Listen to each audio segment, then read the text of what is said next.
und herzlich willkommen zu Oshun Episode 134. Ja, es ist tatsächlich schon die 134. Und ja, Oshun ist tatsächlich Deutschlands größter Lifestyle-Podcast. Die Zahlen lügen nicht. Shoutout an euch und vielleicht auch so ein bisschen an uns und an dieser Stelle an vielleicht meine Wenigkeit, obwohl man sich selbst ja nicht auf die Schulter klopft, aber ihr müsst ja wissen, wem ihr hier zuhört. Amadeus Thüner und auf der anderen Seite Fabian Fabs Gorsler. Und im Gegensatz zu letzter Episode, wo wir uns zusammen auf einem Roadtrip durch Amsterdam befunden haben, ist dieser Roadtrip leider nun vorbei und wir sitzen wieder in unserem Studio und machen unsere Podcast-Episode. Aber das ist bei weitem natürlich nichts Schlechtes, sondern natürlich auch etwas sehr Schönes, wobei ich ehrlicherweise sagen muss, Amsterdam ist schon auch gutes Pflaster für so eine Podcast-Episode. Oder was würdest du sagen, Fabs? Da kann man dir nur voll zustimmen. Ich wollte auch gerade sagen, ich vermisse Amsterdam, ich vermisse unseren Roadtrip, ich vermisse einfach den Tag auf der Sneakerness, die Leute, mit denen wir gesprochen haben, aber vor allem auch die Stadt Amsterdam, die Läden, definitiv. Die Restaurants, das Essen und natürlich auch die Zeit mit dir und Marie. Shoutout an dieser Stelle, wo wir beim Thema Essen sind, an Flo's Deli, wo wir uns morgens die Frühstücksbagels geholt haben. Eine wirklich große, ganz große Empfehlung. Ist wirklich sehr, sehr gut, Flo's Deli. Und natürlich auch, da haben wir den Abend dann beschlossen in schöner Runde, Pizza Pepe. Und Pizza Pepe natürlich ein paar mehr Locations, beziehungsweise ich glaube 3 sind sogar, die sie in Amsterdam haben. Wirklich ganz großartige Pizza. Gehen wir jetzt seit geraumer Zeit schon hin, immer wenn wir in Amsterdam sind. Von daher ist es auch immer ein fröhliches good to see you back. Und sowas liebe ich ja auch, wenn man herzlich empfangen wird und dann auch eben kulinarisch gut bekocht. Und Pizza Pepe ist da auf jeden Fall auch eine weitere Empfehlung, die ich an dieser Stelle aussprechen kann. Ansonsten Empfehlung definitiv auch nächstes Jahr auf die Sneakerness in Amsterdam zu gehen, denn und das hoffe ich, dass das durch unsere Episode klar geworden ist. It was a hell lot of fun. Und vielleicht sind wir nächstes Jahr wieder dabei und dann kann man sich ja mal treffen. It's double hell of a fun. Das auf jeden Fall. Ansonsten habe ich gehört, du warst beim Friseur. Weil ich habe es nur gehört, ich habe es noch nicht gesehen, du hast nämlich kein Foto rumgeschickt. Und ich habe den Roadtrip aus Amsterdam ja dann nochmal um ein paar Stationen verlängert. Also ich war danach noch in Rotterdam, ich war noch in Antwerpen und ich war noch in Brüssel. Und jetzt bin ich gerade erst wiedergekommen. Das heißt, wir hatten noch gar keine Zeit, uns zu treffen. Das holen wir jetzt die Tage nach. Wir gehen ja was essen. Aber da wir jetzt schon die Episode aufnehmen und ich sehr neugierig bin und die Leute da draußen natürlich auch, vor allen Dingen, weil du regelmäßig über das Thema Frisuren sprichst, finde ich, du kannst das an dieser Stelle auf jeden Fall auch nochmal ausführen. Was ist es geworden? Buzzcut oder 0,2 Millimeter, Glatze, hast du gefärbt? Gibt's vielleicht auch Haarverlängerung? Was ist geworden? Ja, also kein Buzzcut, aber fast. Ich habe mich für ein Mid-Fade entschieden und dann auch relativ kurz oben, weil es ja jetzt wärmer wird. Ich fange an zu schwitzen und bei meiner Haarenmasse sieht das total unsexy aus. Deswegen dachte ich lieber einfach das klingt so, als ob du normalerweise ein Afro tragen würdest oder so bei meiner Haarmasse oder halt so metalmäßig so bis Mitte Rücken. Naja, das, was noch auf dem Kopf ist, meine ich. Nein, ich habe auch sehr lange auf diesen Termin gewartet, weil, wie gesagt, ich war ja 3 Monate in Elternzeit, habe mir dort dann ein paar Mal die Haare geschnitten natürlich, was da auch viel günstiger ist, aber habe in Berlin mein Go-To-Friseur und der ist relativ busy, meistens auch ausgebucht oder nur dann verfügbar, wenn ich keine Zeit habe. Das heißt, der Friseur der Stars. Nicht wirklich, aber er ist ein cooler Typ, auch ein super netter Typ. Shoutout Justin an dieser Stelle von Wallace. Aber ja, ich kam zurück aus Thailand und dachte, okay, es wäre jetzt an der Zeit, vielleicht in den nächsten 2-3 Wochen zum Friseur zu gehen. Schau online nach Termin, 9 Wochen alles ausgebucht. Und ich so, wow, damn. Okay, und dann habe ich gedacht so, okay, gehe ich jetzt zu jemand anderem? Do I cheat on my Friseur in Berlin? Oder warte ich wirklich 9 Wochen? Und dann habe ich auch 9 Wochen gewartet und dementsprechend sind dann auch meine Haare länger geworden, ausgewachsen und sahen dann... Ich verstehe gar nicht, warum du nicht Bescheid gesagt hast. Ich habe doch meine Haarschneidemaschine immer mit dabei. Ich rasiere mir doch alle 2 Tage, ich fast gesagt, wobei, stimmt fast. Also 2-mal die Woche, das sind im Schnitt alle 3-4 Tage, rasiere ich mir selbst den Kopf. Das klingt klingt das gefährlich bis auch schmerzhaft, stimmt aber nicht, ist ja egal. Auf jeden Fall schneide ich mir selbst die Haare so. Hätte ich bei dir auch machen können, kein Problem. Hättest du was gesagt? Kurz in der Lobby vom Pestana Hotel, 5-Sterne-Hotel, aber egal, kurz den Kopf rasieren. Vielleicht hätte ich auch so ein Friseurgeschäft dann aufmachen können, noch ein bisschen Kohle verdienen. Egal, wir driften ab. Nächstes Mal sag aber Bescheid. Mach ich, aber dann auf jeden hätten wir Fall. beide dieselbe Frisur. Ich weiß auch nicht, ob das Aber ich ohne Bart, soll. also da wären wir noch anders Stimmt. genug, dass man uns auseinanderhalten kann. Ja, die Verwechslungsgefahr besteht jetzt nicht, würde ich nicht behaupten zumindest. Aber ich meine, so selber Frisur ist irgendwie ja auch ein bisschen langweilig. Und ich meine, naja, wenn du noch kannst, dann mach was Schönes raus. Also von daher, Dauerwelle, habe ich gehört, soll auch wieder der heiße Scheiß sein. Denk True. drüber nach. True.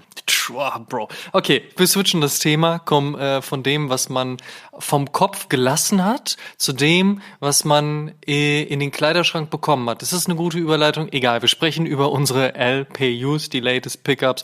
Fabs, was gab's Gutes abseits der neuen Frisur? Also ich habe mir tatsächlich nichts selbst gekauft, obwohl auf der Sneakernest schon ein paar Gems waren. Und Aber kein ISPA Road Warrior. genau, kein ISPA Road Warrior. Und ich hatte ja ein Budget, aber nur für diesen Road Warrior.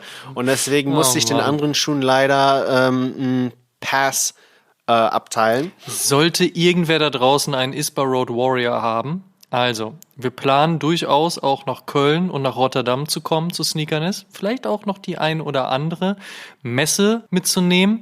Checkt auf jeden Fall vorher Instagram, slidet Fabs in die DMs, bringt ihm den Schuh mit. Ich will, dass da endlich Ruhe ist. Bringt den auf jeden Fall mit, aber bringt auch bitte, bitte, bitte einen guten Preis mit, weil auf StockX geht der für 1.000 Euro, 800 bis 1.000 Euro. Das ist mir leider etwas zu viel. Wenn ihr den für Retail verkaufen wollt, dann wäre ich dabei. So ein bisschen über Retail. Wish. Das Nein. ist immer so das sind so diese klassischen Facebook-Aussagen. Ne? So, hat einer den Schuh, aber auch für Retail wäre schon cool. Den Off-White Chicago klar. für Retail bitte. Geht's irgendwie vielleicht? Ich meine, ich habe doch auch immer so gute Deals für andere gemacht. Dann vielleicht einer Genau. Lust. Ich glaube, das ist ein bisschen weit raus. Aber hey, vielleicht wird's irgendwas. Ja, also Trotzdem gab's ein bisschen was anderes. genau, gekauft habe ich mir nichts, aber ein paar Seedings habe ich bekommen und zwar auch von Brands, die man nicht immer sieht oder von denen man vielleicht nicht so viel hört wie von den Mainstream-Brands wie Nike, Adidas, New Balance oder Asics. Der erste Schuh war der High Snobiety Saucony Pro Grid Triumph 4 in der Beige-Farbe. Das war ein highsnobiety.com Exclusive. Der wurde in 2 Colorways gedroppt und der ist schon sehr nice. Der ist auch sehr, sehr bequem und ich finde es auch nett, dass mein alter Arbeitgeber manchmal an mich denkt und hier und da mal was rüberschickt. Also Shoutout an Sonja und das High Snob Team. Das ist ein wirklich cooler Schuh und auch ein sehr cooles Projekt, weil ich denke, Saucony ist eine Brand, die wirklich am Kommen ist. Auf jeden Fall. Du hast es zumindest auch in unserem letzten Editorial auf Instagram geschrieben und das auch mit Recht. Das Ding war ja schon ein wenig vor der High Snobiety Collab geplant und ist dann natürlich passenderweise dazu online gegangen, denn wir haben natürlich ein Auge auf gute Timings oder auch ein bisschen Glück oder mehr Glück als Verstand. Ja, manchmal ist es auch eine Mischung. Auf jeden Fall, wer Interesse an einem kleinen Deep Dive zum Thema und zur Brand Saucony hat, auf jeden Fall auschecken. Hast du sehr treffend zusammengefasst. Und ja, vielleicht erleben wir dieses Jahr noch ein bisschen mehr von Saucony. Mich würde es auf jeden Fall freuen. Genau, Facts. Dann habe ich von Saucony direkt auch noch ein zweites Modell bekommen und zwar den Pro Grid Omni 9 in einer der 2 General Release Colorways. Ich habe den blauen oder Metallic Silver Blue bekommen und der ist auch super dope. Der hat wirklich diesen 2000er Flair, den viele Brands jetzt wieder auf den Markt bringen. Und wie bereits bei dem High Snobiety Saucony gesagt, es ist auch ein sehr, sehr bequemer Schuh. Mit dem könnte man eigentlich auch heutzutage noch Sport machen. Ich werde es wahrscheinlich nicht tun, aber es ist ein sehr, sehr nicer Schuh. Also wer so... Apropos Sport, was Ja. trägst du eigentlich beim Sport, wenn du im Gym bist? Ich habe 2 Sportsneaker. Ich habe einen, den ich zum Laufen trage, und zwar den On-Running. Das war der Cloud Boom Echo, also deren Marathonschuh. Aber nicht der neueste, sondern glaube ich den von vor 2,5 Jahren. Auch mega nices Ding. Und dann trage ich den Adidas 4D Forward, wenn ich mal einfach im Gym bin oder HIIT-Training mache, weil der etwas fester ist, nicht so ganz so weich wie der On. Und der ist auch ganz nice und bequem. Gut, haben wir das auch geklärt. Apropos On, der dritte Schuh, den ich bekommen habe, war der On Cloud Monster. Und das ist auch auf jeden Fall ein Monster-Schuh. Ich bin ja auch Fan von aggressiven Tooling-Designs und das hat On auf jeden Fall. Aber an dieser Stelle nochmal ein großes Shoutout und Congrats an Amma, weil du hast ja On als Kunde gelandet und hilfst der Brand ein bisschen bei diversen Creative Direction Branding Themen. Ja, vielen Dank. Danke. Nehme ich natürlich gerne mit. Freut mich sehr. Freut mich auch, dass dir der Cloud Monster gut gefällt. Erste Aktivierung war dann ja im Rahmen eines kleinen Laufes und eines noch größeren Events zusammen mit Overkill in Berlin Anfang Mai. Und das ist ja auch schon wieder ein bisschen her. Und da kommt noch ein bisschen was und ein bisschen was ich mitbegleiten darf. Freue ich mich sehr drüber. Und deswegen auch schön zu hören, dass du Bock auf On hast. Ich hoffe, da draußen gibt es noch ein paar mehr Leute, die Bock auf On haben. Und da bin ich gerne dabei. Du hast kein Geld ausgeben müssen, was toll ist, freut mich für dich. Ich musste ein bisschen Geld in die Hand nehmen und das erste, was ich gekauft habe, war dann schon auch auf der Sneakerness, und zwar der Air Max One Huffquake, und zwar der von 2007. Ein Schuh, der eine gewisse Geschichte auch für mich hat. Ich habe ihn damals in Bochum gekauft, in einem Sneaker-Store. Ich habe vorher angerufen, habt ihr den da? Könnt ihr mir für 1,5 Stunden einen zurücklegen, weil dann setze ich mich jetzt ins Auto und dann komme ich vorbei. Denn ich hatte an dem Tag noch einen Termin in Düsseldorf und war dementsprechend auf dem Weg. Und das hat sehr gut gepasst. Ergo bin ich erst nach Bochum gefahren, bin aus dem Auto gesprungen, hab den Schuh mitgenommen, bin weiter nach Düsseldorf gefahren. Und dort habe ich tatsächlich Kollega zum Interview getroffen. In einer Zeit, in der Kollega noch so ungefähr ausgesehen hat wie ich, was die Statur anbelangt. Und es war ein sehr interessantes Aufeinandertreffen, weil Kollega durchaus schon so seine Rolle des Pimps gespielt hat, noch nicht so wirklich die Statur dazu hatte, aber es sehr schwierig war, in diesem Gespräch ihn aus seiner Rolle rauszukriegen und ihm vielleicht auch mal so ein Lächeln zu entlocken. Interessanterweise ein paar Monate zuvor, als Casper mit ihm auf Tour war, traf ich mich mit Casper und den restlichen Leuten in Dortmund auf dem Konzert, und ich meinte so, und wie ist es so mit Kollege auf Tour und läuft und bla bla, und Ben meinte damals, das ist der witzigste Mensch der Welt. Und ich so, ist dein Ernst? Er so, ja Mann, der ist wirklich ein lustiger Typ, so, und ich hatte gehofft, dass er dementsprechend im Interview so ein bisschen aus seiner Rolle rauskommt und ich auch was davon mitkriege, von dem lustigen Dasein. Hat nicht ganz funktioniert, war trotzdem ein schönes Interview. Ich weiß gar nicht mehr, ob das schon für die Juice war oder noch für ein Online-Magazin, für das ich geschrieben habe, aber zurück zum Schuh kommend, war es dementsprechend sofort eine Connection zu einem erlebnisreichen Tag, nennen wir es mal so. Ich habe mich nämlich, glaube ich, dann auf dem Rückweg auf der Autobahn verfahren. Weil es auch strange ist, es gab schon Navis, ich meine, das war 2007. Egal, irgendwie war auf jeden Fall einiges los in meiner Erinnerung und ich habe den Schuh dann aber Jahre später dummerweise, wie man heute sagen muss, verkauft. War umso glücklicher, dass ich ihn auf der Sneakerness für einen durchaus okayen bis guten Preis gefunden habe. Nicht Deadstock, was auch richtig so ist, weil der Schuh 2007, also ich meine jetzt so 16 Jahre später, ungetragener Air Max 1, wäre mir wahrscheinlich nur vom Ansehen schon kaputt gegangen. Aber ich habe ihn auch jetzt schon auf einer kleinen Runde in Berlin jetzt getragen. Funktioniert alles soweit gut, fingers crossed, dass es auch dabei bleibt. Aber da war ich sehr froh drüber und habe jetzt wiederum die Geschichte mit dem Schuh, dass ich ihn eben auf der Sneakerness gekauft habe, auf unserem Roadtrip, während der Produktion der Episode, mit all dem, was dazugehört. Ich ihn dann danach noch durch ganz Amsterdam tragen durfte. Auf jeden Fall sehr froh, den wieder im Besitz zu haben. Dann als nächstes Haritos SB Dunk, und zwar Double Up. Ein extrem guter Schuh, deswegen mussten 2 hier hinkommen. Und zu guter Letzt, ich hatte es ja eben schon gesagt, wir haben den Roadtrip von Amsterdam dann aus noch verlängert nach Rotterdam, nach Antwerpen und nach Brüssel. Und da musste ein bisschen was geshoppt werden. Unter anderem die Stüssi-Weste aus dem aktuellen Drop und ein Arte Antwerp Hoodie, den ich mir allerdings nicht in Antwerpen, sondern in Brüssel gekauft habe, was aber okay ist. Und da auf jeden Fall auch Shoutout ans Team von Arte Antwerp in Brüssel. Super nice Jungs. Bisschen gequatscht über Klamotten, über Paris Fashion Week, über Frank Ocean. Von daher sehr, sehr nice. Und wenn du mich jetzt noch fragen möchtest, in welcher Stadt es mir beim Roadtrip neben Amsterdam, die ich glaube, das weiß mittlerweile fast jeder, wirklich sehr liebe, am besten gefallen hat, Auf jeden Fall Brüssel. Ganz, ganz großen Shoutout an Brüssel. Ich war vor einigen Jahren schon mal dort, aber wirklich nur für ein paar Stunden und eine Übernachtung.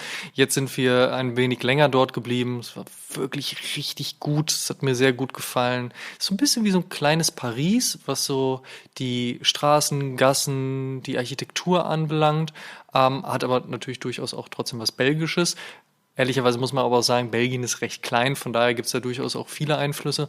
Aber gutes Essen, gute Stores, man kann gut shoppen gehen, nette Leute, viel gesehen. Also von daher Brüssel definitiv eine Reise wert. Aber auch Antwerpen nice, auch Rotterdam nice, wusste ich allerdings auch schon vorher. Und ansonsten natürlich Amsterdam. Und die Tage geht's dann nach Paris zur Fashion Week. Wenn diese Episode rauskommt, bin ich gerade auch schon tatsächlich in Paris. Freue mich sehr drauf. Da war ich nämlich schon etwas länger nicht mehr. Deswegen haben wir auch den Trip auf etwas länger eingeplant. Mal gucken, was ich da so erlebe. Auf jeden Fall schon mal ein bisschen was für den Podcast geplant. Und da will ich jetzt nichts anteasern, weil das ist ein bisschen zu weit in die Zukunft und you never know. Aber die Liste ist auf jeden Fall sehr, sehr lang. Kommen wir vom LPU zum What's on my feet today. Da bin ich gespannt, was du heute an den Fuß gezogen hast. Wetter in Berlin irgendwie ein bisschen abstrus heute, ne? Eigentlich schon 26 Grad, aber auch so wolkenverhangen und irgendwie nicht so geil. Aber es hat glücklicherweise nicht geregnet, von daher, was gab's? Also ich fand das Wetter nicht so schlecht. Es war mir die letzten Tage fast zu sonnig und es sind ein bisschen zu viele Pollen durch die Luft geflogen. Deswegen, ja, okay, das stimmt. Ja, deswegen war ich heute relativ viel draußen, auch auf dem Spielplatz. Alleine oder mit Lenny? Natürlich alleine.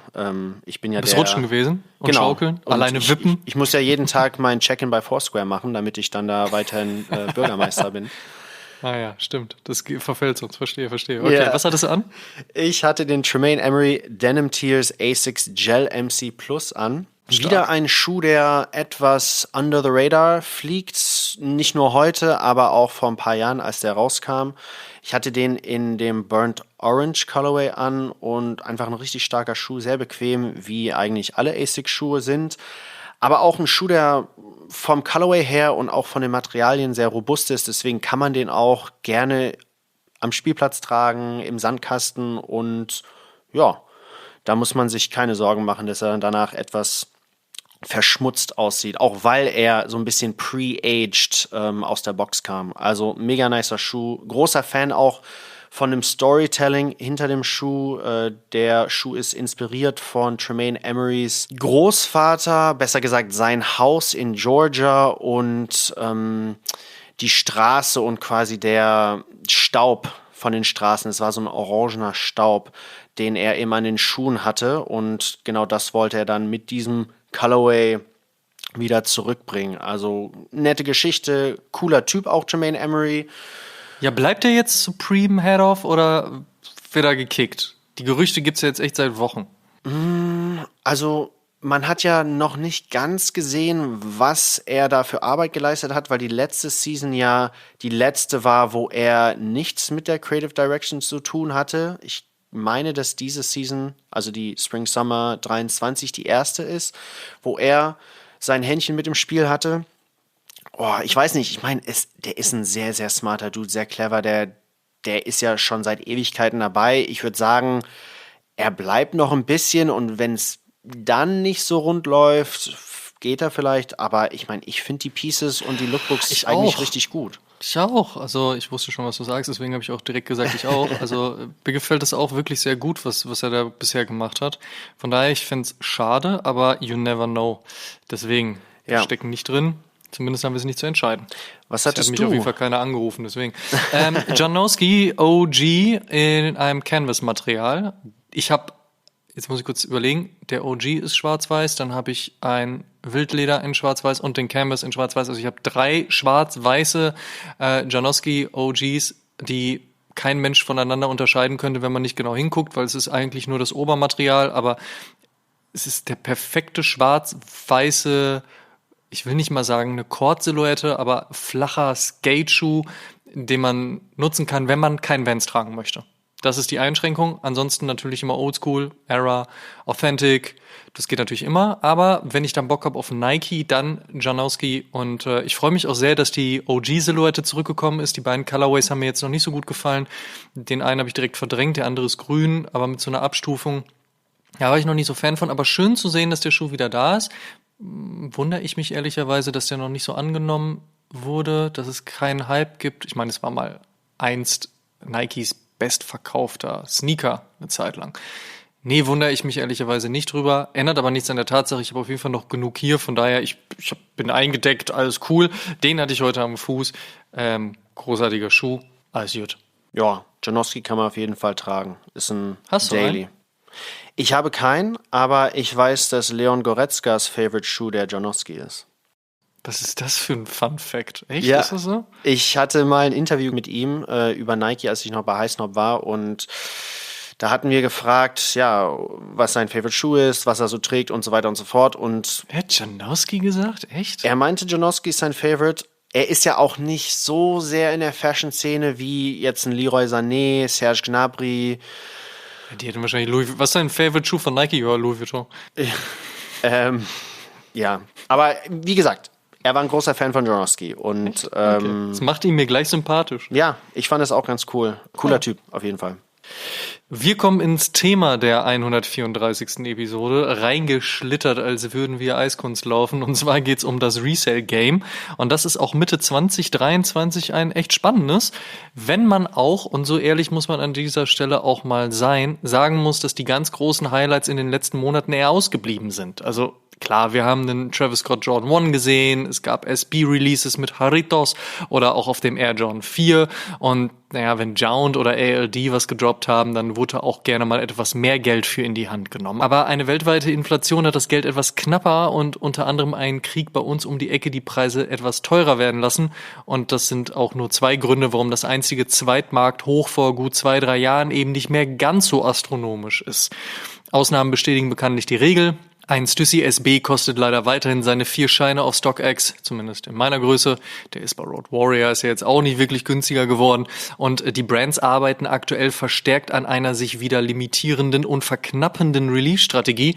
Statt jeden Tag einen Schuh in den Markt zu werfen, einmal pro Woche wäre ja auch immer noch eine krass hohe Taktung, wenn wir mal ehrlich sind. Wie gesagt, das Resale-Game ist auch Mitte 2023 ein spannendes und eines, welches uns beschäftigt. Und aus diesem Grund haben wir uns mal wieder im Rahmen eines Advertorials und in freundlicher Zusammenarbeit mit StockX zusammengesetzt, um einen Blick auf den Status Quo und einen Ausblick auf die nächsten Monate zu werfen. Wir haben einen ganz besonderen Gast im Studio zum Interview, und zwar Drew Haines, Merchandising Director of Sneakers und Collectibles bei StockX.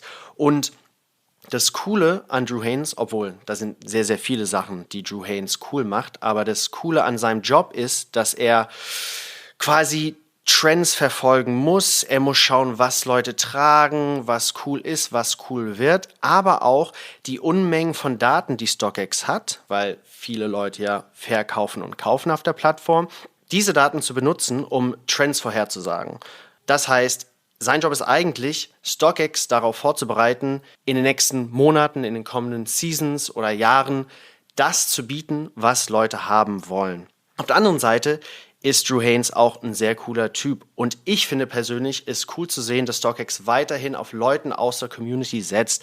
Er ist ein Sneakerhead. Es zeigt einfach, wie wichtig der Company Authentizität ist. Sie wollen mit den Konsumenten reden, sie wollen das bieten, was wir haben wollen, aber auch immer einen Schritt voraus sein, quasi den Trends nicht hinterherlaufen, sondern schon wissen, was kommt, was cool sein wird und was die coolsten Leute bei der Paris Fashion Week zum Beispiel und natürlich auch Amadeus tragen wird.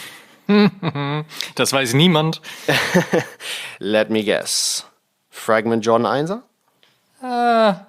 Mal schauen, ich verrate an der Stelle noch nicht zu viel. Aber in diesem Interview wird er auch erzählen, warum Ronnie Feig der Sneakerkultur so wichtig ist, warum Resale nie tot sein wird und wie wichtig auch Sneaker, die für unter Retail verkauft werden, für StockX sind.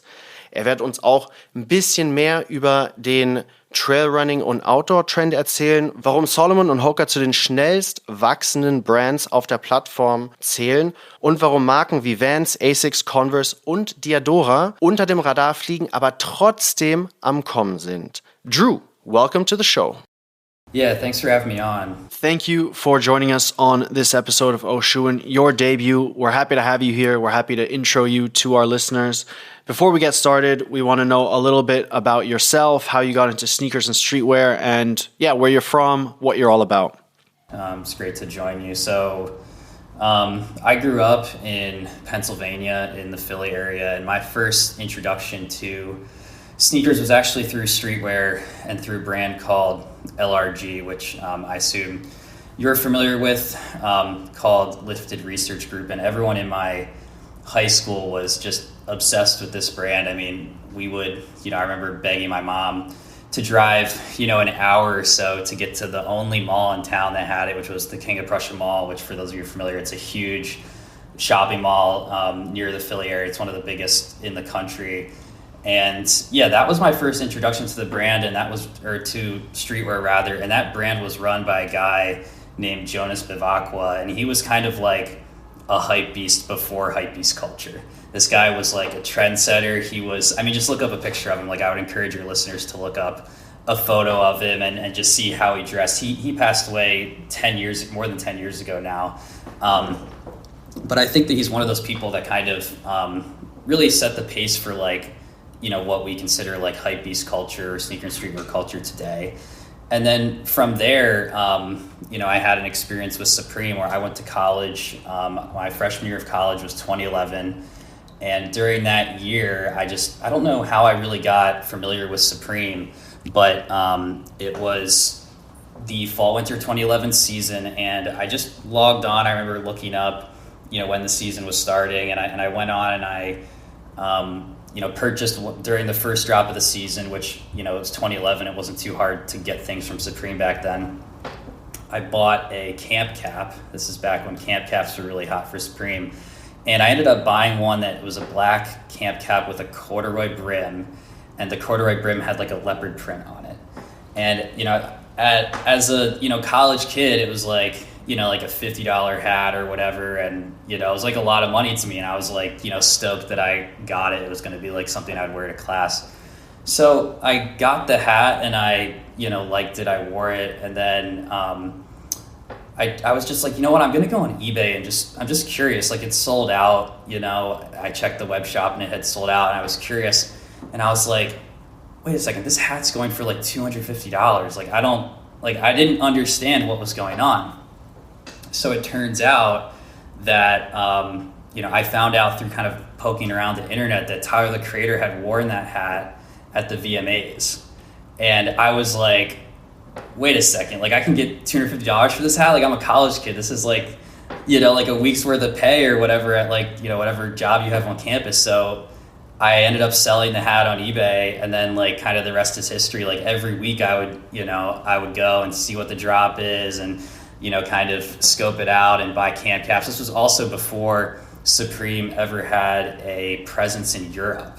So they only had a US web shop, and I would ship almost all of my hats to Europe because that was the only way people could get them in Europe, because there was no, Supreme wasn't shipping there yet. So that was my first, kind of foray into sneakers and streetwear. And it really was kind of through the economic lens of it, of seeing that, hey, I'm a college kid, I don't have much money, I want to go out with my friends, go out to eat on the weekend, let me see what I can find, to make a little bit of coin. But that was my first introduction. And then, I purchased, some things during that season, and I really fell in love with the accessories. That was kind of what I fell in love with, all the goofy accessories that Supreme would make. And I would try to pick those up, and then, over the years kind of build a collection. And then obviously, I remember very vividly some of the Supreme sneaker drops, and I think that kind of is what led me to be interested in sneakers. I remember the Supreme Foamposite release and all the craziness that happened in New York City, and I remember watching that from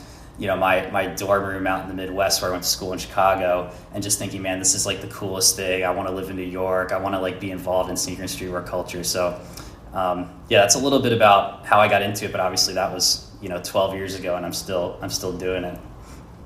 It's funny because my streetwear origin story is quite similar. I went to NYU, so I was in New York and was really into Kith at the time, which, started up in 2011, which was also my freshman year.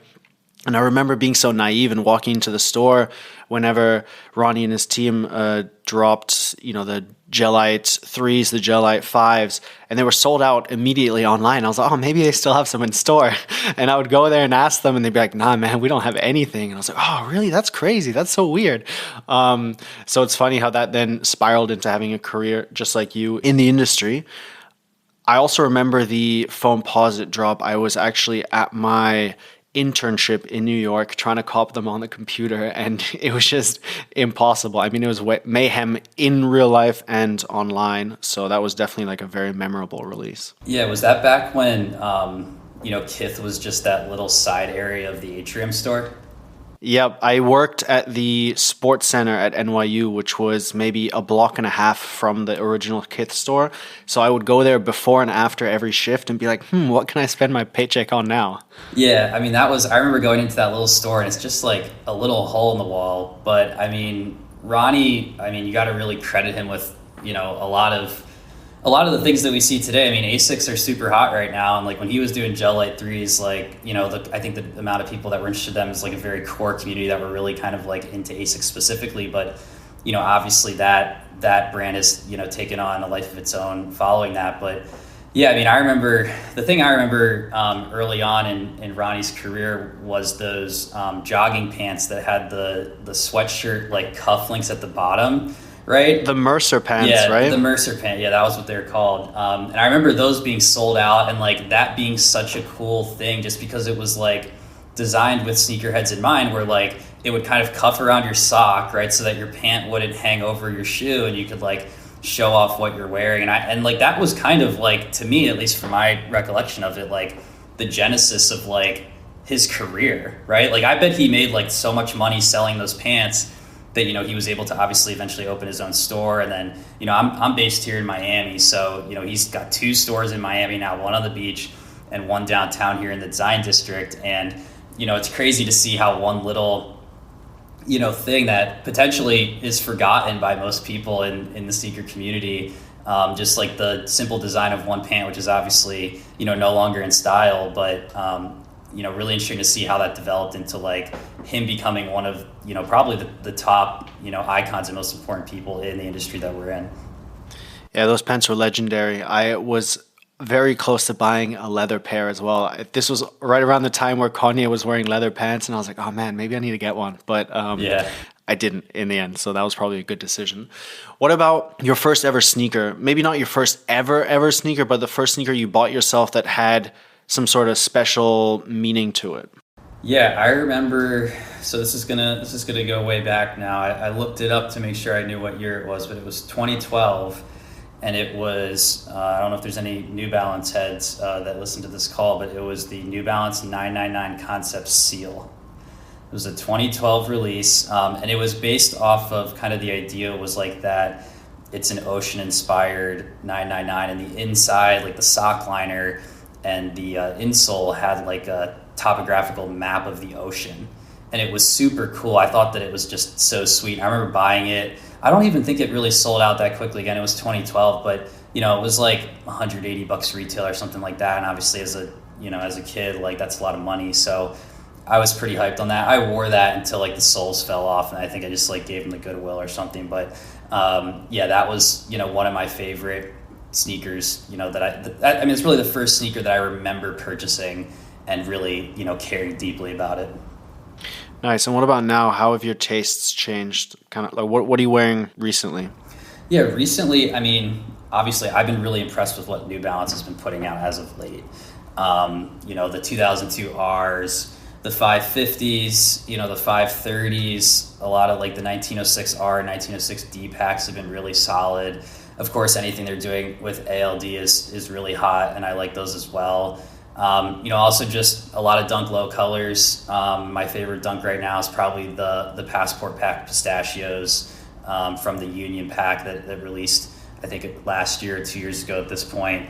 But yeah, pretty heavy into the Dunks and Lows. A few Air Forces. I really like my acronym Air Forces, the ones that have the zipper on the side. I think those were released in 2017.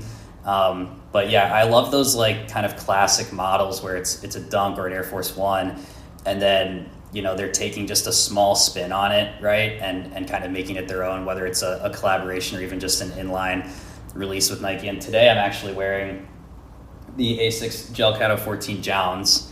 The kind of, I don't know which color it is. I guess the white with the beige sole, but I think those are just super comfortable. I wear those pretty much. Those are my daily drivers. I wear those to go to the grocery store and run errands and stuff. Nice, good picks. What about StockX? So you're obviously working at StockX now, but were you a customer or a user before you joined them? And if so, what was your first purchase on StockX? Yeah, I was. I mean, I became familiar with StockX in late 2017 when StockX launched streetwear. Obviously, before that, they were doing sneakers. My first purchase on StockX, I went back and looked. This is a very obscure item, so you're gonna have to bear with me. But fall winter 2016 Supreme, the Capone and Noriega collaboration, which featured all the art from their album The War Report, which I loved that album. But the product that I bought, I mean, they had like a t-shirt, kind of like one of their classic like hip hop t-shirts. But the item that I bought was actually a thermal shirt, and it had like the all over print was the album cover. It's like a ridiculous item. Like if you look it up, it like looks crazy. But that was my first purchase ever on StockX, and I don't have it anymore. I'm sure I kind of realized it was a little too much for me and I couldn't pull it off at some point. But that was my first purchase. And then, as it relates to sneakers, after I joined the company in 2018, I think my first paycheck went to the Off-White Prestos, the 2018 pair. So the all-white pair, not the original 10 pair, but the all-white pair, which I still have those today. And, an all-white Presto with a cloth upper, very hard to keep clean. So they're quite dirty at this point, but I still do have those. Yeah, I actually dyed my white pair blue because I figured that these are going to get so beat up and dirty. I might as well just dictate what color they are to begin with. A lot of people did that, right? I mean, that was kind of what was so cool, I think, about some of the stuff that Virgil put out is like he was very encouraging of like, customization and like making it your own. I remember him even saying, the blue, what was it? The Art Institute of Chicago, the blue Air Force Ones, right? That were like super expensive. They ended up, it was very limited release. They're like, resell for like $2,000. And someone asked him like, hey, like I can't afford these, but I really want them. Like, what should I do? He's just like, go buy an $80 Air Force One, put a little orange tag on it, piece of tape, and paint it blue, right? Like it was very kind of cool to see that mindset come out. I think it encouraged a lot of people to do things just like that, and it brought like a new level of creativity, I think, to the sneaker space. There was also a hashtag that went around the time that the Off-White account, the official one on Instagram, was promoting, which was, I forget the exact hashtag, but it was something along the lines of what you were saying, which is like make it your own, or like Off-White, I don't know, remix. It was probably way cooler than that. But that resulted in a lot of people dyeing their shoes or like cutting off pieces or whatever. I had a friend, he got the original Blazers from the 10 from late 2017, and he wanted them to be lows, so he just cut the top off basically, and they turned out to be lows, and that was super cool.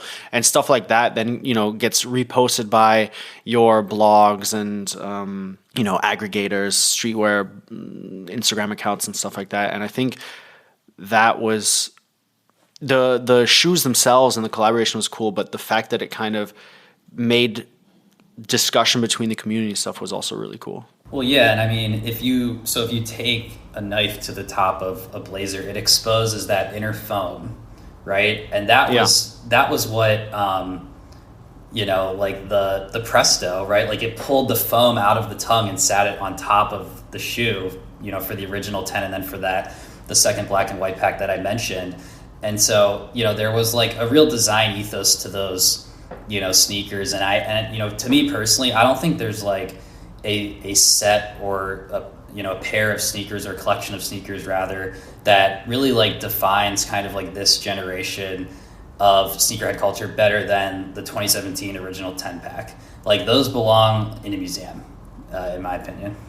Yeah, I mean, I don't know if the original 10 were, but all of the samples and unreleased colorways were in that traveling exhibition, right? That you were talking about. The what was it? The blue pair, the blue Air Force Ones, and the green ones came out. The white ones at the MoMA, I believe it was. So yeah, definitely, it was something. It's like such a pivotal moment where you think it's like almost like pre and post Virgil Nike.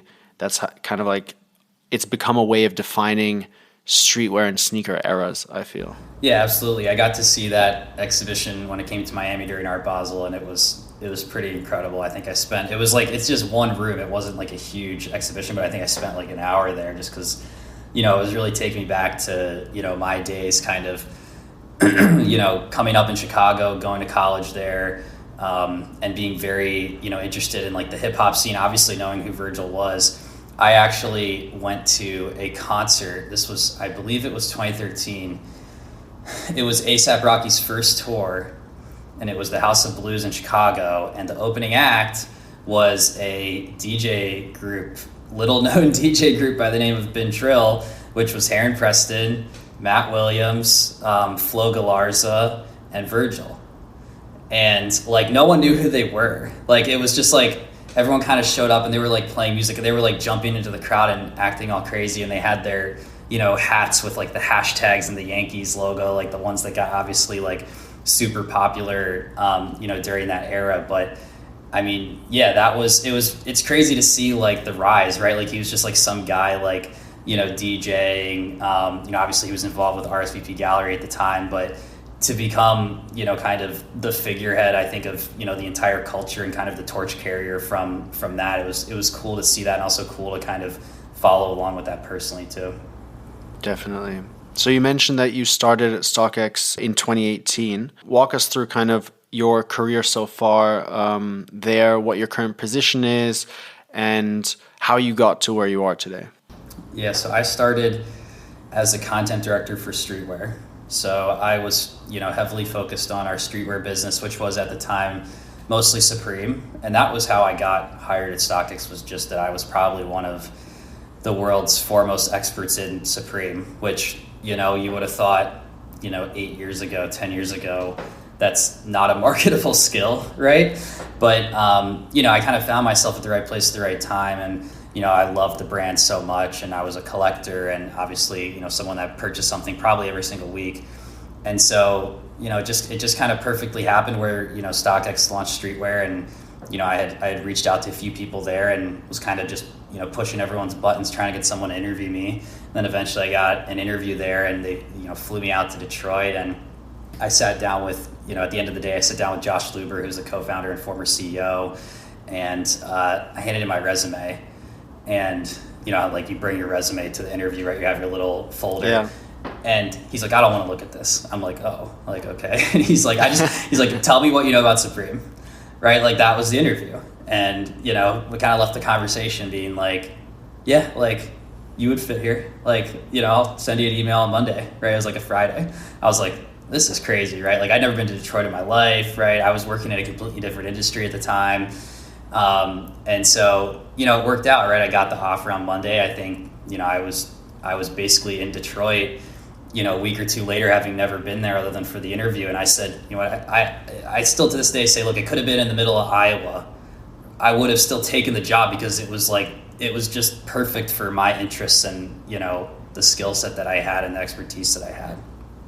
So I spent, a year or two on that team. And then, one of my side projects while I was, doing the Streetwear Daily kind of content stuff, which, at a startup, it seems like, kind of everyone has a side project. My side project was launching Cause toys onto the site. And so we did that, and, it had a lot of success. That was around the time, it was shortly after Cause released the open edition versions of the companions at the MoMA. And there was a lot of them out there, and they were reselling well. And obviously our customers, our sneaker and streetwear customers, knew those products well. And then so, from there it was like, we started adding some Bear Bricks, and we started adding some Murakami plushes. And, I just kind of became, it's like, someone's asking, hey, what's going on with this collectible? What's going on with that collectible? Oh, just ask Drew. And so I kind of became the default collectibles guy. And I was like, wait a minute, like, I feel like I can have a bigger impact potentially just working on collectibles. So that was what I did, was I, kind of transferred into a, category management, business development role. And then from there, I kind of was a part of the team that launched the collectibles category on StockX, which obviously is a lot bigger than just Cause and Bear Brick today. We do very well with things like Legos and Funkos and action figures, comic books, etc. And so we grew that, to be a really, sizable marketplace. We, brought in talent from the collectibles industry to help run it. It's been, a really incredible run. And then, last year I had the opportunity to step into basically that exact same role for collectibles, but for the sneakers category, right? So, as the category director for sneakers, I'm responsible for, all of our growth numbers, right? My goal is, obviously to just grow the category, make it bigger, bring on more customers. But to do that, it's everything from how do our product pages look? How do the photos look? The descriptions on the pages, the richness on the pages, we're providing all the accurate information to customers. How's our SEO? What products do we put on the homepage? What influencers do we work with? What do our socials look like? What items go in emails, right? When do we send push notifications for releases? Everything kind of soup to nuts, top to bottom of the category. And it's a really, really fun job. It's obviously very challenging, and the market changes very quickly. But it's an incredible, position to be in, an incredible opportunity. And, obviously I've had, a great time here at StockX for the last 5 years. Sounds like a big part of your job is understanding the culture, the trends, what's going on, what's cool, what's not, what's going to be cool. So how do you stay in touch with all of that? Is it a lot of social media? Is it a lot of people in the industry that you talk to? Do you have any go-to blogs or accounts that you follow? Yeah, I think all of the above. I mean, it's also, we have really robust access to data too, just through like our systems, right? So we can see what's trending. Like right now, I had someone hit me up this morning and said, hey, like, the campus, double zeros are really crushing it right now. Like, let's get something behind it, right? So, we try to, identify those trends before they happen.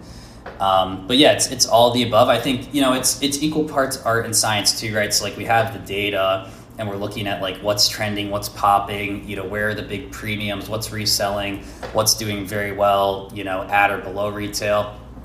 But then it's just like, also our anecdotal experiences, all of us who live and breathe this culture at the company. It's not just me. I mean, there's dozens of people who are constantly looking after these things.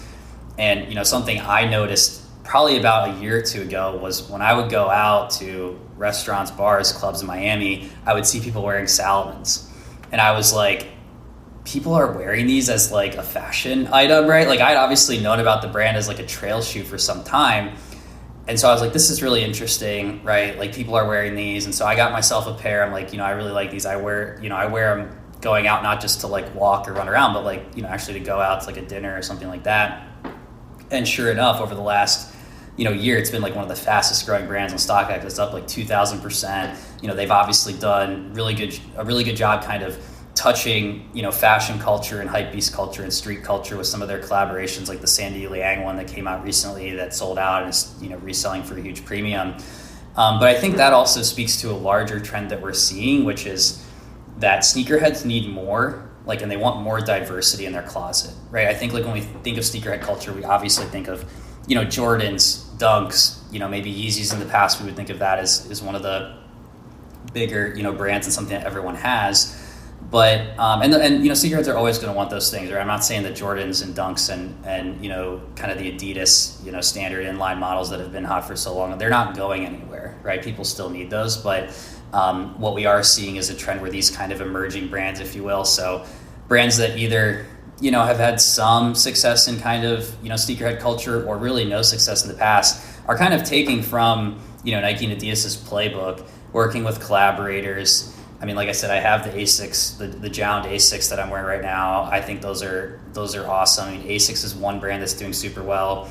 Salomon that I mentioned, Hoka is also doing very well. But even just kind of those brands that have been around for some time, like Vans, Asics, Converse, Diadora. These are brands that we actually see a lot of interest in and growth. And I think again, they're taking that playbook of working with the best creators and the best creatives in the world, and then bringing that into the models that they've had on their roster that have always been popular, but maybe haven't gained traction with the sneakerhead community yet. So it's really cool to see this kind of, diverse set of brands playing in the space as opposed to just being one or two really big players.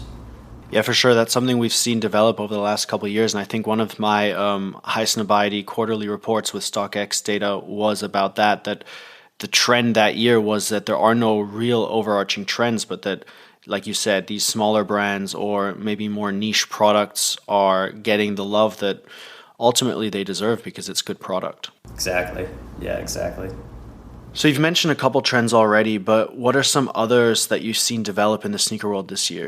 There's the 2000s runner craze, or at least a lot of brands are putting out 2000s runners. The Zoom Vomero is doing really well as well. But then you're seeing a lot of like monochrome, like white cream colored sneakers again, actually, because a couple of years that was a trend. Are there any trends that you can like pinpoint as maybe either your favorite or ones that are kind of really have momentum behind them? Yeah, I like that you bring up the Vomeros. I still do have the cold wall Vomeros with that big plastic pod in the back. And I actually had a chance, it was probably a few months ago, Samuel Ross, I bumped into him here in Miami, and we talked about, he's like, oh yeah, funny how, Nike brought, 12 colors back for that shoe, right? And I was like, you did it first, man. Like, that, I don't think that model would be what it is without the cold wall collab, because it was just such a unique design aesthetic to be added to that sneaker. So yeah, I like that Nike's bringing that one back for sure. I think the other one I would touch on would just be, and I don't know how much of this was related to the World Cup or how much of it's here to stay, but certainly like soccer inspired, models, particularly like the Sambas and Gazelles, those have, just crushed it for us. I mean, year to date, we have almost done 10x the amount of Sambas that we did last year at this point. So that gives you a sense of just how popular Sambas and Gazelles are with consumers, and they're super affordable, right? I mean, in some cases, these are under $100 pairs. I know Sean Wotherspoon's releasing a Gazelle soon, and I think that's probably, in my opinion, the best, at least from what I've seen of the photos so far, the best sneaker he's put out with Adidas, and I think that's going to be really hot. So, yeah, I mean, I think soccer probably here to stay. Certainly the World Cup, I think, had an effect on that trend kind of starting. But I mean, going back to even just some of the early 2000s kind of running inspired stuff, there's a nostalgia with Sambas, right? Like we all played indoor soccer as a kid. And then, we had the Sambas, like your mom would take you to the soccer store and you get the Sambas with the flat bottoms, right? And, just like during COVID, how nostalgia was a huge piece of kind of everyone's taste trends at the time. We're kind of looking for those things that reminded us of, maybe simpler times or times when we were a kid. I think, the Samba and Gazelle trend fits right into that as well. I love that you brought that up because I feel like the Samba trend on the one hand is kind of a pivot back to basics as well, away from collaborations, away from, crazy colors, and just really no frills, relatively affordable shoes. Although I saw recently that Sambas are now selling for I think $120 or 120 euros, and they used to be well under 100. So Adidas is definitely capitalizing on the hype right now. But that leads me to my next question, which is an interesting one because you obviously have access to a lot of data. But do you think that a lot of trends are determined more by the brands or the consumers? Because on the one side, consumers can only buy what's put out and presented to them, right? And brands are deciding, hey, we want to bring back 2000s runners. It's time. But on the other hand, consumers can basically vote with their wallets, right? So who do you think is really driving trends? Or is it a mixture of both? That's a great question. I don't know that I've ever really thought about it like that. I mean, I would say that it's the consumers, right? Like what the tastemakers kind of choose to go with. Obviously it has to be a product that the brand's producing, but ultimately unless there's smoke, the brand can't create a fire, right? So like I think the consumer kind of creates that smoke and kind of gets the ball rolling, and then the brand will say, okay, we're seeing Sambas sell really well, let's bring back some OG colorways, let's drop a couple different packs and go from there. But an example of that, which is really interesting, and is kind of adjacent to sneakerhead culture, but I think starting to touch it is UGG. Last fall, UGG was like the hottest thing. I mean, we did UGG numbers like you wouldn't believe. I mean, there was a point where UGG was the 5th largest brand on StockX behind only Nike, Jordan, Adidas, and New Balance. And then it was UGG. Wow. And that's like across all of our categories, right? So like Supreme, apparel, et cetera. And that was not because UGG tried to do that, right? That was because there was a trend and, men were buying them, women were buying them, they started to sell out at, some of the retailers, locally here in the States and then globally as well. And, then it became a trend. And now, UGG, you see them put out collaborations with brands like Telfar, right? So it's push and pull. It goes both directions, but that's part of my job, right? In the role that I sit is to recognize the trends early, capitalize on them, and then make sure that, we work with the sellers to bring the products to the site that our customers ultimately want. And so as trends ebb and flow, that obviously affects the current state of the resale market. How would you describe that at the moment? How has the resale market developed over the past year? Yeah, it's been really interesting to see, right? Like, I think outside of even sneakers and streetwear or, this kind of hypebeast culture that we talk about, during COVID, like everything was reselling. Like almost anything was reselling, right? And that may not be the case anymore. I mean, some things are up, some things are down, but I think, overall the resale market and the sneaker market in general is quite healthy. I mean, if you look at, 2021 versus 2022, we did more orders in 2022 than we did in 2021. So more trades and we hope to lap that again this year. But to me, I think the difference right now is that it is a little bit more of a buyer's market. And for sellers, it's become more of a quantity game. So I'll explain that like this. Like in the past, a seller might be able to sell, 100 pairs at $100 profit each, and they would make $10,000, right? If you have access to really good supply, that would be something that's possible. Today, that seller, where we're seeing success with sellers is more so in a seller selling 1,000 pairs at $10 profit each, right? So, they're making the same amount of money, so to speak, if they have access to the supply, and the demand is still there from a volume standpoint, but the margins have decreased a little bit, which, to me, as someone who loves sneakers and wants to wear them, like, I think it's a great opportunity for sneakerheads to come in and say, hey, like, if it's a new Jordan, for example, like, you can come in and get that at a really fair, like, what I would think is a really fair price, right? Like, the Spider-Verse ones came out, last Saturday, and this is one of the hottest Jordan releases of the year. It's basically Chicago colorway, and it's, a Spider-Man collaboration. Like, that hasn't happened since the origin stories back in 2017, and those now go for like $800 a pair,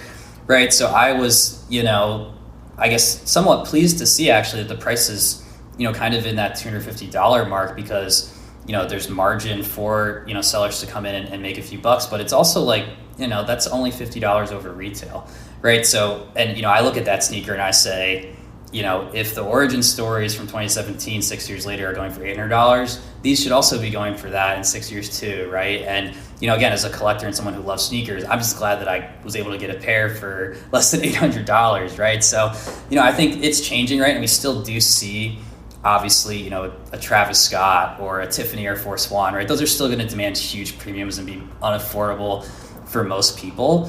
But, it's really cool, I think, to see, and this is ultimately why, one of the reasons why I joined StockX 5 years ago was because StockX provided access to people that didn't have access before, right? And so, it was so hard to get a sneaker release before StockX, and now, with the aggregation of all of the supply onto one product page, we make it simple, we verify the product for you. That was, the reason I joined StockX, because I was tired of getting scammed on eBay, right? Like, it happens to everyone, or so, everyone has a horror story. So, I think the access that we're providing is, at an all-time high. And, not only is it access, but, some of the price premiums have fallen a little bit. And I think it's just a great moment for sneakerheads in general, people who truly love sneakers, to grab the things that they want at a great price. Back to your first point about the margins getting a little bit slimmer, but that not really being an issue because it's moved from higher margins to just larger scale for the resellers. Do you think that shift or the fact that this is happening, I mean, it's obviously a good thing for StockX because it's kind of future-proofed your business model a little bit, right? Because there's always the naysayers that say, when resale dies, so will StockX or so will platforms like StockX. But it seems like resale doesn't need to mean making $1,000 off a sneaker. It can be making, like you said, $10-15 off of 100 sneakers or 1,000 sneakers. Yeah, and I would go even further than that, and I won't share specific numbers on this, but a pretty significant portion of our sneaker business actually occurs below retail price. And what's exciting about that to me is that regardless of whether or not the sneakers are reselling for $100 over retail, or they're what we would call bricks and they're going below retail, there's a business for that, and there's demand for that. And we have sellers that they're getting their inventory from wholesale, right? And they're even willing to sell a little bit under retail, and they still have a little bit of margin there too. So the seller wins, the buyer wins, everyone wins, right? And you may not have to pay what you once did. But the reason I even bring that up is just because I don't know that the consumer views StockX yet as a place to get a good deal, right? I think you view it as like, oh shoot, I missed the drop, I might have to pay a little bit over retail, right? And we obviously, if you miss the drop, we always have it covered, right? And I think we'll almost always have the best price as well. But you can come to StockX and search for deals. I mean, we have a filter. You go to sneakers and you click below retail. You can see, we have, an incredible selection of product, well under retail price, in some cases, even, 30, 40, 50% below retail price. So I would encourage people to come to StockX to, kind of browse for the steals and deals, and not just when you miss out on that, hot drop that you wanted. Yeah, I think it's fair to say that the magic of StockX is mostly the accessibility that it offers its users, right? Before StockX, regionally exclusive sneakers were much harder to come by, or, not even regionally exclusive hype sneakers, but just sneakers that you couldn't get where you live. And now all you have to do is log on to StockX, put in a bid, or, buy now, and then you have your sneaker a week later, which is pretty cool. Yep. Yeah, that's exactly what happens, right? Because we have a global seller base, right? We have a global buyer base. So if there's a Korea exclusive, right? Or let's say Korea, for example, gets a sneaker 3 weeks before the US release, you can buy it, when it released in Korea, and it will be at your door, right, in the US before it releases, locally. So, tons of just, access opportunities for consumers. And, the other thing I'll mention too is just that, obviously from our perspective, we put the product page up, and then the price is the price, right? The buyers and sellers set the price. It's basic economics, supply and demand. So if a sneaker's going for 300 over, great, that's what the market demands. If it's going for 30% below retail, great, that's what the market demands. And we try to highlight the key products that we think are good deals. But ultimately, another again, a piece of StockX that I really love in terms of the model is just that we allow our consumers to decide the price. Right? We aren't getting something on consignment and then setting the price, right? It's purely a free market. We always like to, when we're talking to you, your colleagues before you, we always like to get some sort of insight into StockX's plans for the year, for 2023 and beyond, but specifically for the European and German markets, because a lot of our listeners are German and sit here. So if you can share a little bit about that, are there any big moves or big steps forward planned for the next 12 to 24 months? Yeah, absolutely. So, we many of your listeners may know that we opened our Berlin AC, what we call AC Authentication Center, in 2022. And that's huge for a number of reasons. Obviously, it's faster shipping for buyers and sellers, faster payouts for sellers, faster shipping for buyers, but it also basically makes it cheaper to transact because there's a limited number of import duties and taxes, with having that local facility there. So that's, I think, obviously one of the biggest things that we've done. On top of that, we've partnered with Crip City, which is a, sneaker convention I'm sure, again, your consumers are familiar with. And, we will be at the Berlin, showing of that in November of this year. So that's definitely something to look out for.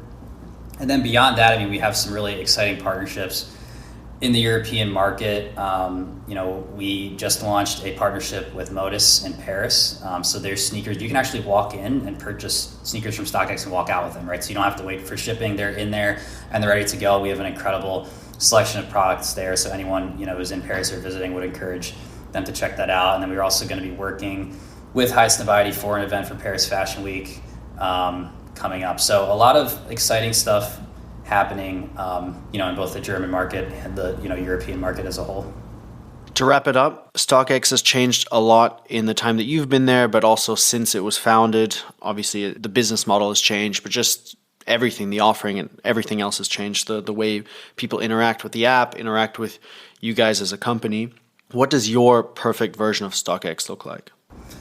Yeah, that's a great question. I guess I would put it, somewhat simply, and that is like transactional efficiency and like perfection and transactional efficiency. So that's kind of a loaded statement. So what does that actually mean?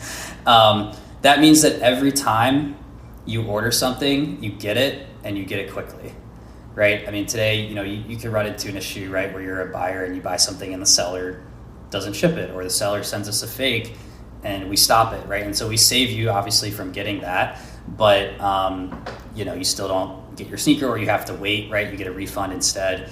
And so what my perfect version of StockX is that 100% of the time we are getting you what you ordered, and we're getting it to you quickly. And again, I won't say too much about our future plans for the company, but I think the roadmap that we have built with the team internally addresses just that, right? It's about creating a perfect customer experience for our buyers every single time, and then making things like inventory management and selling and sell through for our sellers go that much faster, so they can bring more product to market, acquire more product, get more sales, and then ultimately please more customers.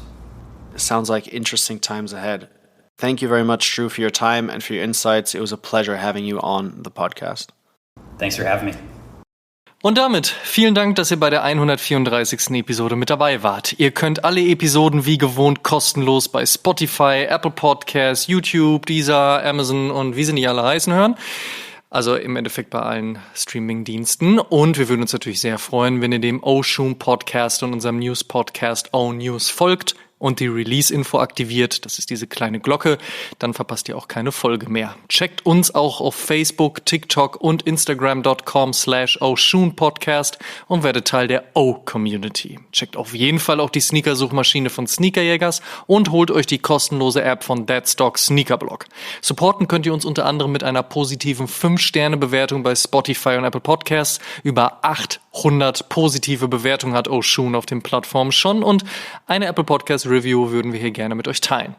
Ste-May schrieb: OG Sneaker Podcast. Seit Episode 1 wird alle 2 Wochen abgeliefert, dass Hermes und Co. neidisch werden. Sympathisch, authentisch und immer wieder ein Genuss in den Ohren.